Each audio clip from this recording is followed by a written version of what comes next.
more and more as this storm has progressed.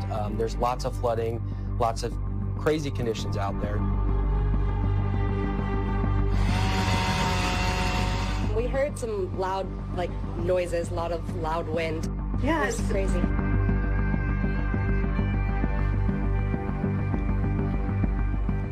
Our microclimate weather alert coverage picks up right now. Good Tuesday morning, and thanks for joining us. I'm Laura Garcia. And I'm Marcus Washington, and we are seeing more rain and wind across the Bay Area this morning as that storm keeps pushing through. Now, there are downed trees and power lines all across the Bay Area, and neighborhoods are really feeling the impact. Overnight and early this morning, we actually saw thunder and lightning.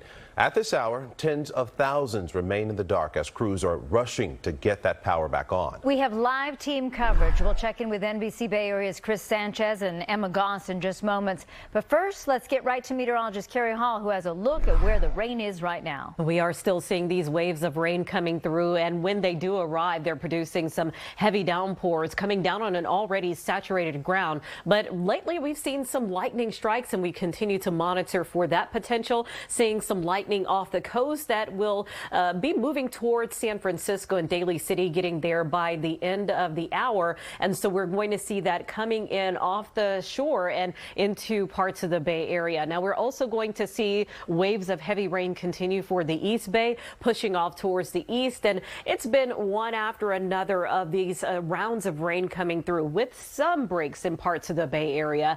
And we're still in with the potential of thunderstorms going into this evening before this storm system wraps up. But it's also a much colder storm, and it also has more energy that's forcing that air to rise a lot more quickly, creating all of that energy, and the electricity, the lightning that we're seeing right now is the reason why we are now seeing those thunderstorms moving through. But as we go hour by hour, it does start to show the activity tapering off, but mainly focused on the North Bay. This is what we're watching going toward early in the afternoon, while some parts of the other parts of the Bay Area may even see some breaks and possibly even some sunshine through the evening. But then we'll see one last wave of this very intense rainfall, gusty winds and lightning coming through later this evening. Here we are at 9:30, and then we start to see a bit of a break before the next storm system comes in early tomorrow morning. There's going to be a lot of this to come, and each day that we get even just a little bit of rain, the impacts of that with the flooding, the downed trees, as well as the power outages will continue to add up. So we're tracking all of that for you as we go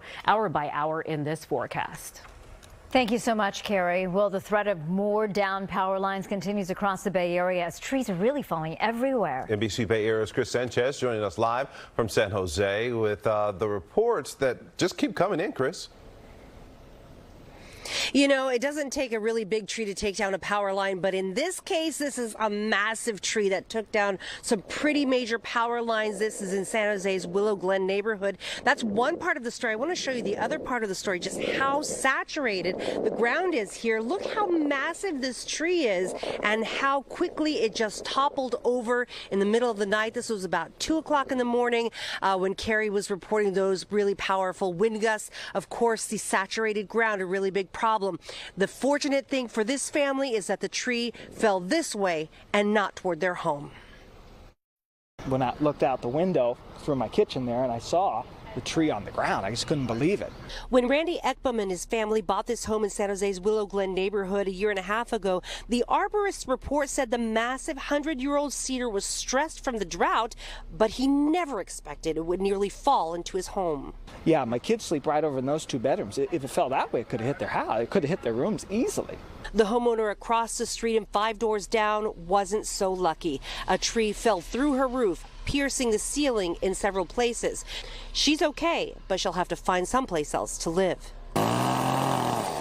In a neighborhood known for tree-lined streets, even the small ones that fell without damaging homes blocked traffic and took down power lines, leaving tens of thousands of PG&E customers in the dark. I had been concerned about a tree in the backyard. I hadn't really thought too much about this tree. I was more concerned about the power lines with this tree. The ground so saturated that a power pole surrounded by asphalt gave way, falling into a small business. A few blocks away, Terry Zimmerman's waiting to see if his home will suffer the same fate.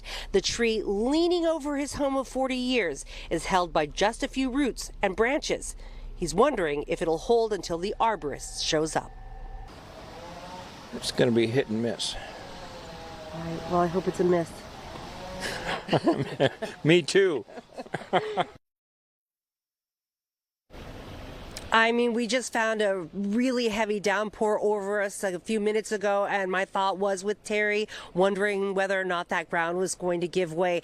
PG&E is out and about. We have seen them trying to repair some of these outages, but with this many outages, it's just going to take a while. And we know that one of the spokesperson, Mayra Tostado, said, be prepared to lose power and be prepared to be without power for a while, because they're trying to get to things as soon as they can. I mean, but look at how much it's going to take to get this out. They have to remove this tree. They have to take these power lines, address those, and take down the tree. Arborists are in short supply. The utility guys, they're out working hard as well. Do be careful out there, folks, because some of these trees, even the small ones that come down, you don't see them before you're right up against them. In San Jose, Kris Sanchez, NBC Bay Area News. It is. It's quite frightening. Oh, hoping for the best. And actually have your flashlights and everything ready. Yeah, you never know. You need to look for one, too. All right. Thanks, Kris. You know, we've seen a lot of those trees come down, one after another. I want you to take a look at this. These images from Woodside, and you can see right here, this tree slamming into a home overnight, causing that huge hole in the roof.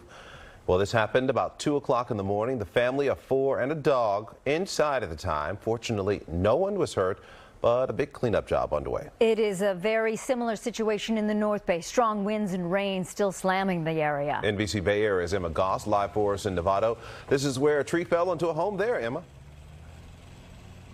That's right. Cleanup efforts are underway right now on Fairway Drive in Novato. We've seen crews working through wind and rain to get the downed tree and the damage taken care of and cleaned up. And you can see the extent of the damage. We're looking at a warped and pretty damaged roof, and the garage itself has been removed. Over on my left, we can see where crews from the tree removal company took the whole garage door off its hinges because it was so badly damaged. This happened just after 5 a.m. A neighbor's tree fell into the home, and crews have been using forklifts. They've been using chainsaws throughout this earlier in the morning to get everything cleaned up, and they're working quickly in these pretty intense conditions right now with heavy winds. The good news, if you can call it good news, is that the damage is primarily isolated to the garage, so the rest of the house has remained mostly, if not completely, intact. Reporting live in Novato, Emma Goss, NBC Bay Area News. Hard to see all this damage for these people. Thank you, Emma. Now, trees are really toppling over the Bay Area, including along the peninsula. This is new video from San Mateo. You can see that big tree right there falling atop of an apartment building. This is along Marina Court near Day Avenue. This happened around 7 this morning, and we're still working to learn how long it will take to remove that large tree. And damage to tell you about in the South Bay. This is video from NBC Bay Area Scott Budman from Campbell. You can see there that tree onto a power line, as well as a trailer there you saw. Hazel Street, this is near Craig Avenue. He tells us that the crews had to actually shout at someone to stay away from a live wire. Luckily, no one was hurt there. A good lesson for all. Well, we're also getting some new images of the damage this morning along the peninsula. This is from Belmont Police. Power lines down and trees blocking roads there. One tree fell into a home. Luckily, no one was injured. Belmont Police also posted a shot of a tree down blocking part of Ralston at Belmont Canyon Road. At last check, it was still not cleared. This was the scene this morning at Belmont Mobile Home Park near Harbor Boulevard. The water finally receded overnight, but not before it caused some flooding. There were half a dozen full dumpsters after floodwater ruined a lot of appliances out there. We have a current look at the PG&E outage map, what a difference 24-hour makes. In the Bay Area alone, at one point this morning, more than 90,000 customers were waking up in the dark. As you can see, the outages are very widespread, but in the South Bay, some 53,000 are without power, actually a decrease from this morning. Along the peninsula, it's about 15,000. This is new video of what many drivers were encountering due to all these outages. Stoplights without power. This was shot by NBC Bay Area's Damian Trujillo at Coleman Avenue and Hobson Street in front of the Marketplace Shopping Center in San Jose. He says, unfortunately, many drivers are not treating intersections as a four-way stop, as they should when they encounter stoplights that are without power. PG&E is encouraging you to call 211 if you do lose power. That will connect you to local resources for storm help.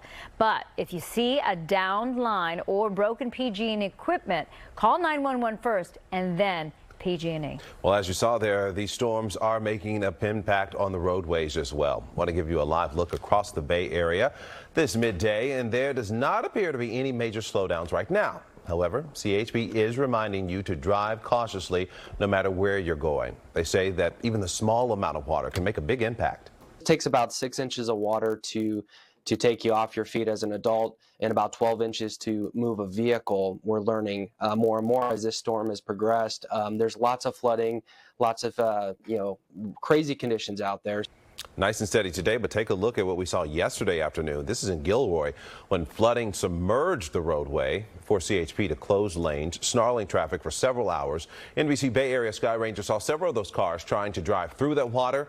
But an important reminder for you, CHP says that you should always try to turn around instead of driving into that standing water. All right, we're now going to talk to NBC Bay Area's Mike Inouye. You've seen so many traffic problems out there all morning long. What's the latest? Well, all that video, all those instances that you and Marcus just discussed, we have it going on right here. In this report, we'll show you. Folks, look, here's the South Bay, and the green sensors on the map sort of blend in with the green highlighting. Of course, talking about the damp roadways, but let's zoom into a couple of persistent problems. First of all, with all the rain, flooding, and that continues right here for southbound 280. The connector to 87 still reportedly closed. Southbound 280 is open. We had several lanes, at times actually at times the entire freeway southbound was blocked by water as you head south toward 87. Again, the connector is still working on some drainage issues, it looks like, and so that is remaining a factor there. Wires down, we talked about that. This is San Tomas Expressway continuing between Winchester and Bud Avenue with wires down. PG&E in the area, just stay clear. You can get to Campbell, you can get to Winchester, you can get around the area on 17 as well. The rest of the bay, of course, 84 with Niles Canyon continues with the mud, dirt, and rock slides over here. And we're looking toward Walnut Creek, eastbound Ignacio Valley Road. YVR will remain closed possibly till 2 or after because trees are down touching wires, and that is affecting the eastbound drive, getting you from 680 cutting up toward Highway 4. So keep in mind this afternoon, this evening, you may want to take 680 up to Highway 4. Take the corner to get over in toward the eastbound Highway 4 drive toward Bay Point, Concord, Pittsburgh, because YVR may still be a factor. Back to you. Yeah.